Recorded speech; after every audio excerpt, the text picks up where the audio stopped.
Hello, everyone, and thanks for joining us. I am Mary Lisa Wynn. I have Melody, Kelsey, Natalie, and Kayleen here today to talk about gender equality in Pakistan. Gender equality does not exist in most of the Arab world. Women throughout history have been discriminated against and restricted of their rights and freedoms. Religion and traditions have formed many of the Arab practices. Limitations for women are instilled in their culture. Some of the biggest barriers for women's rights and liberties are due to the criminal justice, education, economy, and healthcare. Men have dominated the society and social life. They are the breadwinners, responsible for the honor of their families. Men inherit family property and consider it their responsibility to ensure the subservience of women. The patriarchy is well defined, and distinct sex roles have made women subordinate to men. Women are typically confined to households, raising children and caring for the home. Pakistan is rated the second worst country in the world on equality and rights for women. The government fails to protect women and religious minorities as they face violent attacks and persecution. Hi, this is Melody, and I want to touch on education in Pakistan. As we've read in I Am Malala, girls' education has been a controversial topic in Pakistan. In regards to numbers, 5.4 million primary-age children in Pakistan are not attending school, and 62% of them are girls.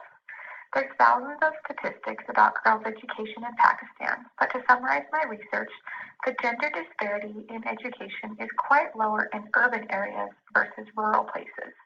It makes sense that there are fewer employment opportunities in rural areas and therefore very little financial incentive for families to send their girls to school. What's interesting is that studies show that girls achieve much higher test scores than boys. They are usually higher achievers in universities as well. The saddest part is that the majority of these brilliant girls will never get the opportunity they deserve to develop their educational capacities. One quote from Malala has helped me appreciate the education I'm receiving. When someone takes away your pens, you realize quite how important education is. Let us be grateful that we live in a country where men and women are given the opportunity to receive an education, because clearly it isn't that way for everyone. Hi, my name is Kelsey Schroeder, and I'm going to be talking about employment for women. Out of 12.51 million women in Pakistan, only 1 million are employed. One of the reasons women are unemployed is that 3.8% have had degree-level education.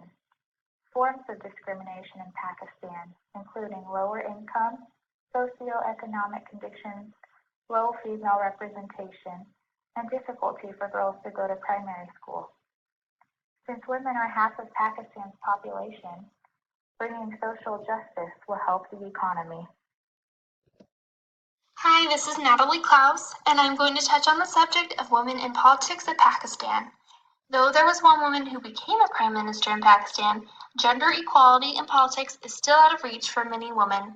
There are even some who cannot cast their votes in certain parts of the country. These women lack a computerized national identity card, which is required to vote. Several women are unable to vote the way they please, lack transportation to the polling stations, or have even been threatened by the Taliban. Though a majority are sadly in this situation, there has been some positive news. The latest update reveals that there were some reforms made in Pakistani law, requiring all political parties to give 5% of their tickets to women candidates. In certain provinces in Pakistan, the constitution requires to have seats for women in national parliament and regional assemblies. Currently, 60 out of the 342 seats in the National Assembly are women. Though it may seem few, it is a big deal for the women in Pakistan.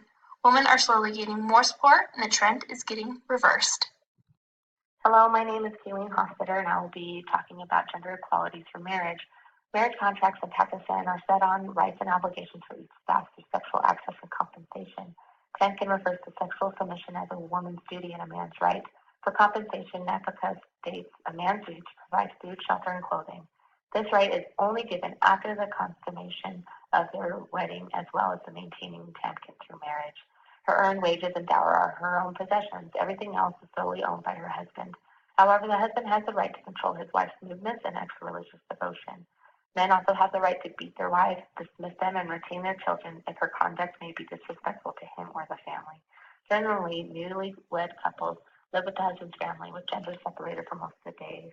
Brides are veiled even in the presence of other women until they have given birth, but always veiled in the presence of their father-in-law and husband's elder brothers. Although southern regions have become more lenient, northern territories keep these traditional rituals in place. The future of gender equality in Pakistan depends on individuals' actions. One woman can change one life, one home, one family, one village, and one nation. Malala said, "If you want to go forward, you have to give education to girls.